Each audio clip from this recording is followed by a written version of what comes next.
Well, hello my friends, it's Shawn Petite. Welcome back to my YouTube channel. This is week 3, part 2 of the Calm Journaling series. And Calm Journaling series is something that I decided to do as we entered into this world pandemic to kind of give us a place of distraction, a place that we can come and put our thoughts and our words and things that we can't really kind of put a finger on. Our journals are always a super sacred place, and it's always a calming place for me, so I thought it would be a great thing to do right now. Something free that I can offer you to maybe help you in your journey. And so that's what this Calm Journaling series is. So let me just quickly walk through what I did, and then we'll get to creating. So I put my background papers down with my Liquitex matte medium, and then I did some painting over that, and I started with some new paints that were sent to me by Deco Art, Moody Blue, Eucalyptus Leaf, and Cobblestone in their acrylic craft paints, and these are wonderful colors together. These two I mixed together, and yum! I did some stenciling in the background with my mandala stencil.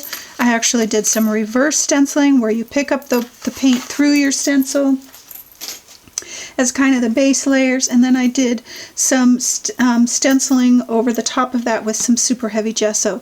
The colors I used today, then I switched to Dr. Martin's liquid acrylics, and I used red iron oxide and yellow oxide for kind of these little splashes of colors and that kind of thing. Then I used aqua and Bora Blue around the piece, again kind of mixing those two colors together here and there. And then I finished it off once I got all of those layers down, and I got my paper, the additional papers that I put down. I finished off the color with some sepia on top of all of this to kind of give it that kind of grungy, yummy, rustic feel. And then I added some gold, and oh my goodness, so yummy good. I did do a lot of stenciling on tissue paper today because I wasn't sure exactly what I wanted to add. And stenciling on tissue paper and then putting it down with your fluid matte medium gives you the option to kind of change your mind without any risk of ruining what you've already done. And so you can choose just bits and pieces of what you've stenciled. So I stenciled on tissue paper with my pattern, let's see, pattern 1 stencil.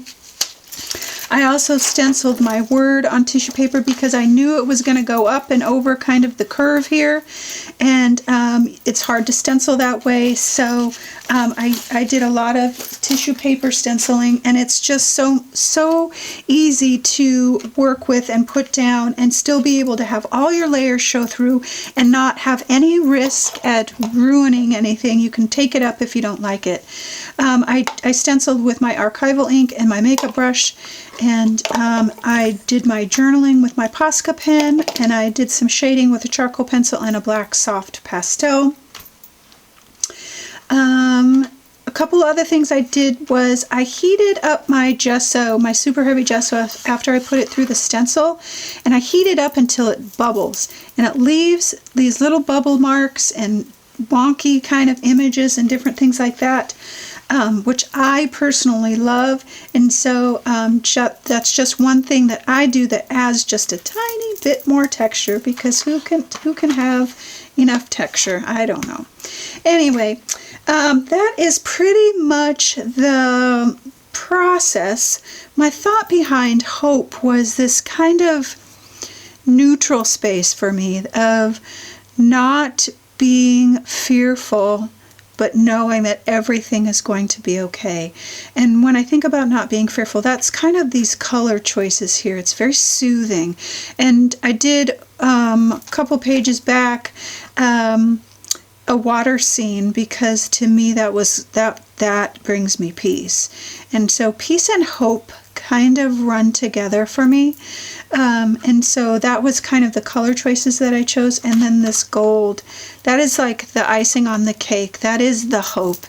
There is something wonderful coming, and we're going to get through all of the things that we're having to go through right now, and it's going to be better on the other side, and all those things. And that's the goal. That's the hope. I did also put some vintage floral piece in here because, again, life and growth and blooming and those kinds of things also remind me of hope. And so that is kind of my thought process behind this page.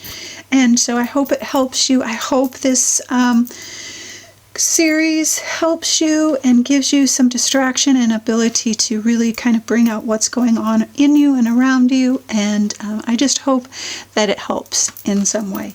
And I hope that you are managing this week and that you are doing okay. You're making the best of whatever situation you find yourself in, that if you're still working, we thank you for all those that are working and keeping all of the things going that have to keep going. I thank you, thank you, thank you. And I just pray that you are safe, and I hope that you know that you are loved. So if you enjoyed today's project, share and like and all those kinds of things so that you never miss a video. All right, my friends, enjoy the process, and let's rest today. Let's have some calm today.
you.